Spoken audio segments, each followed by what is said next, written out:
श्री शिवाय नमस्तुभ्यम हर हर महादेव। छत्तीसगढ़ राज्य के कांकेर जिले के कोकपुर में गुरुजी पंडित प्रदीप मिश्रा जी द्वारा सरंगपालेश्वर शिव महापुराण कथा 1 फरवरी से शुरू हो गई है, जो कि 7 दिवसीय शिव महापुराण कथा है, जिसे आप 1 फरवरी से 7 फरवरी तक आस्था और यूट्यूब के माध्यम से दोपहर के 2 बजे से 5 बजे तक देख पा रहे हैं। आज मतलब 6वें दिन की 6 फरवरी की शिव महापुराण कथा बहुत अधिक रोचक जानकारियों उपायों से भरपूर थी।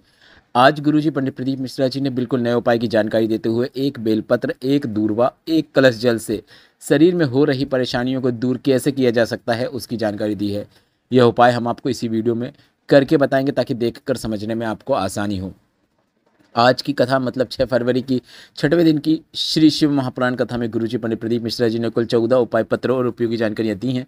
सभी की जानकारी आपको इस वीडियो के माध्यम से मिलने वाली है। अगर किन्हीं कारणवश आपने आज की कथा नहीं सुन पाई है तो पूरी कथा का रस तत्व आपको इस छोटे से वीडियो से प्राप्त होने वाला है।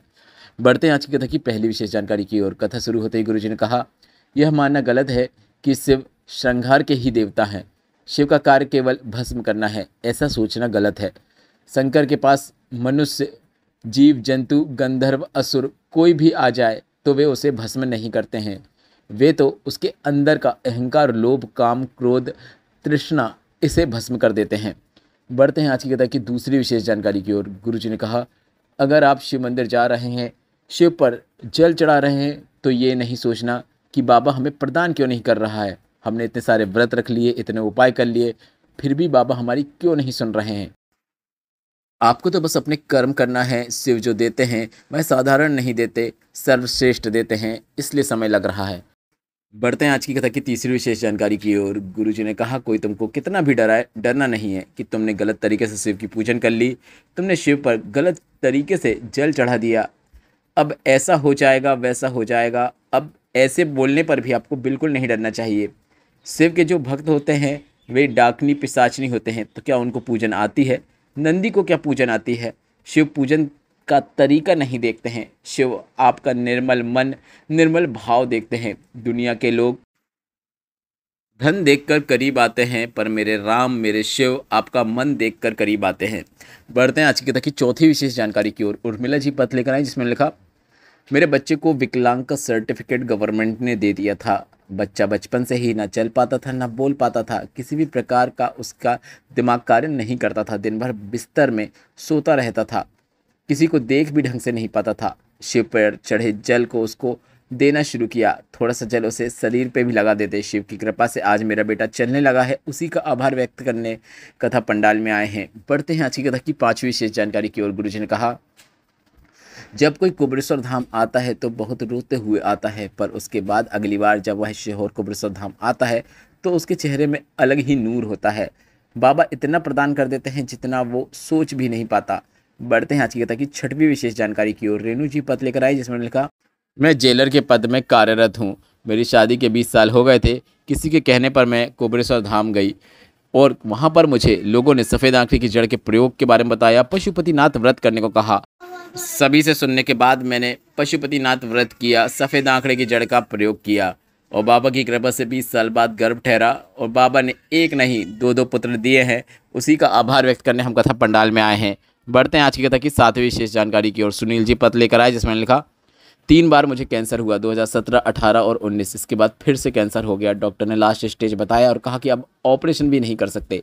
माँ ने मुझे घर ले आया। मेरी पत्नी ने शिव पर चढ़े हुए जल का मुझे आचमन कराना शुरू किया। बेलपत्र मुझे दे देती और बाबा की कृपा से दूसरी रिपोर्ट आई तो कैंसर नील आ गया। उसी का आभार व्यक्त करने हम कथा पंडाल में आए हैं। बढ़ते हैं आज की कथा की आठवीं विशेष जानकारी की ओर। गुरुजी ने कहा, आपको अपने घर के नज़दीक में जो भी सोसाइटी या गांव की महिलाएं हैं उन्हें मिलकर एक शिवलिंग को किसी पेड़ के नीचे जरूर स्थापित करना चाहिए और रोज़ उसमें शिवलिंग में जल जरूर अर्पित करना चाहिए। पूरे क्षेत्र का ऐसे में कल्याण होता है।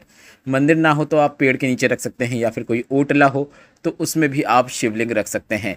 बढ़ते हैं आज की तक की नौवीं विशेष जानकारी की ओर। गुरुजी ने कहा, कल एक महिला ने प्रश्न किया था कि शिव जी के मंदिर में एक दिन में कितने बार जाना चाहिए। इसके बाद गुरुजी ने कहा कि जब घुटने, पीठ, कान में दर्द होता है तो डॉक्टर के पास जाते हो, डॉक्टर के पास जाना चाहिए, पूरा इलाज कराना चाहिए। डॉक्टर शिव का ही रूप है और डॉक्टर जितने टाइम आपको दवाई खाने को कहते हैं उतने बार आपको दवाई खाना है। पर डॉक्टर को दिखाते दिखाते शिव पर 1 लोटा जल चढ़ाना शुरू करो। क्योंकि डॉक्टर के द्वारा आपको दी गई दवाइयाँ अच्छे से कार्य कर सके, इसलिए आपको शिवलिंग पर जल जरूर चढ़ाना चाहिए और आपको रोग मुक्ति प्राप्त हो सके। दुख ज़्यादा है तो शंकर भगवान का नाम 3 बार ले लिया करो। मतलब गुरुजी ने कहा कि बहुत अधिक तकलीफ है, बहुत अधिक कष्ट है, तो आप भोलेनाथ के मंदिर 3 बार क्या, कितने बार भी जा सकते हैं, पर कम से कम 3 बार शिव का नाम जरूर ले लें। बढ़ते हैं आज की कथा की 10वीं विशेष जानकारी की ओर।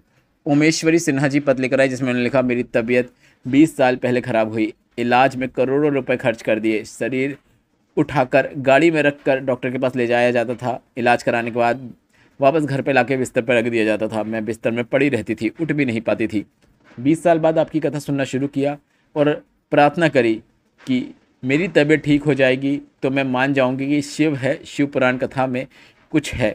बाबा की कृपा से शिव पुराण कथा सुनते 3 ही दिन हुए थे, मैंने शरीर से थोड़ा मेहनत करके मंदिर पहुंच गई, 1 लोटा जल शिवलिंग पर चढ़ा दिया। इसके बाद मैं कुछ दिनों के अंतराल में धीरे धीरे मंदिर जाना शुरू किया। इसके बाद मैं रोज़ मंदिर जाने लगी। अब मेरा पाँव पूरी तरीके से ठीक हो गया है, मैं अच्छी हो गई हूँ, उसी का आभार व्यक्त करने में कथा पंडाल में आई हूँ। बढ़ते हैं आज की कथा की 11वीं विशेष जानकारी की ओर। गुरुजी ने कहा, शिव महापुराण कथा सुनने के बाद जब व्यक्ति अपने घर जाता है तो उसे क्या मिलता है? तो गुरुजी ने कहा, जो पूर्व में किए गए जितने भी पाप होते हैं और साथ ही साथ आसक्ति, काम, क्रोध, लोभ, तृष्णा, विकार कथा में आने के बाद भस्म हो जाते हैं और वह व्यक्ति निर्मल मन से अपने घर में प्रवेश करता है। बढ़ते हैं आज की कथा की 12वीं विशेष जानकारी की ओर, जो कि गुरुजी पंडित प्रदीप मिश्रा जी का बताया बिल्कुल नया उपाय है।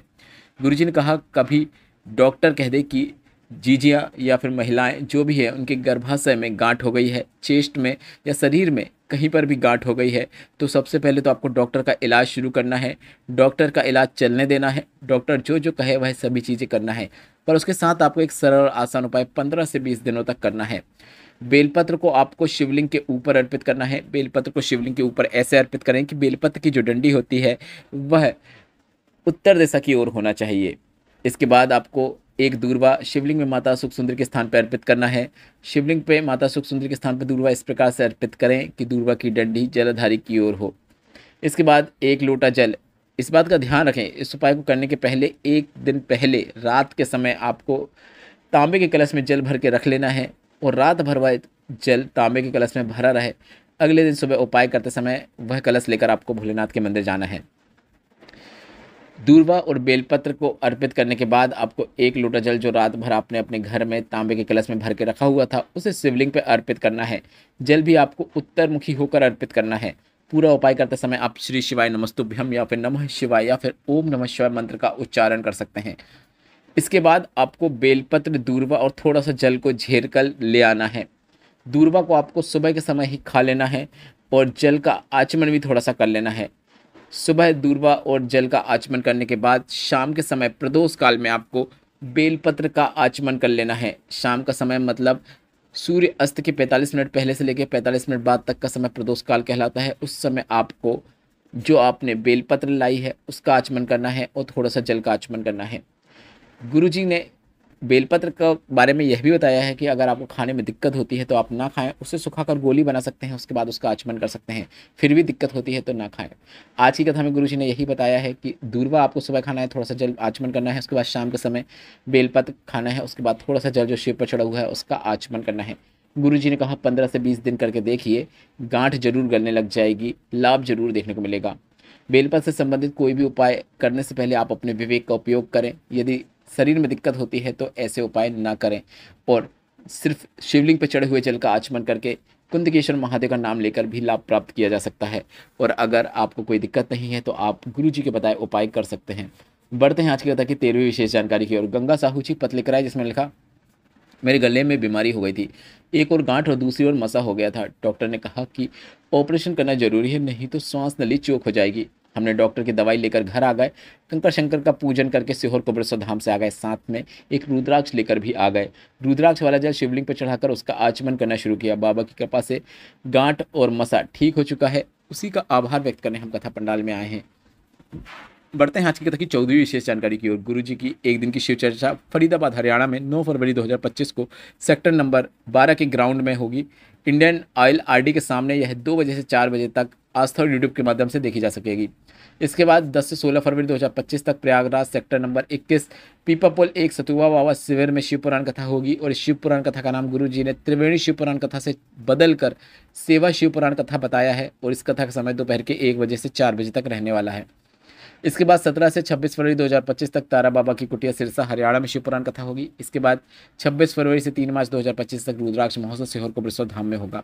वीडियो में बताई गई जानकारी से संबंधित कोई प्रश्न है तो वे आप कमेंट बॉक्स के जरिए पूछ सकते हैं। मेरे द्वारा दी गई जानकारी अगर आपको थोड़ी सी भी उपयोगी लगी हो तो इस वीडियो को लाइक करके कमेंट बॉक्स में श्री शिवाय नमस्तुभ्यम या फिर हर हर महादेव अवश्य टाइप करें। व्हाट्सएप में जुड़ना चाहते हैं तो उसकी लिंक कमेंट बॉक्स में पिन कर दी है, जिसमें टच करके आप हमें व्हाट्सएप में फॉलो कर सकते हैं, जो कि बिल्कुल फ्री है। श्री शिवाय नमस्तुभ्यम, हर हर महादेव।